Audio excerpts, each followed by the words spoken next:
ल है त हजुर हाम्रो चाहिँ साइडमा खत्रै काम हुँदैछ है लकडीको काम हो त्यहाँदेखि देख्न सक्नुहुन्छ ओह उकालो जान्छ लास्टै गाह्रो छ नि त केटाहरूको हालत अगाडि चाहिँ एकजना लिक्टे अर्को लिक्टे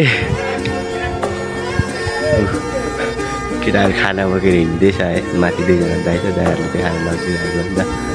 भाँडाकुँडा बोकेर हिँड्दैन लिक्टेहरू हट लास्टै उकालो क्या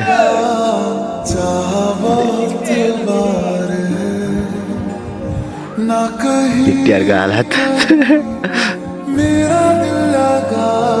चलक्क अझ माथि पुग्नु पर्ने छ क्या चाहिँ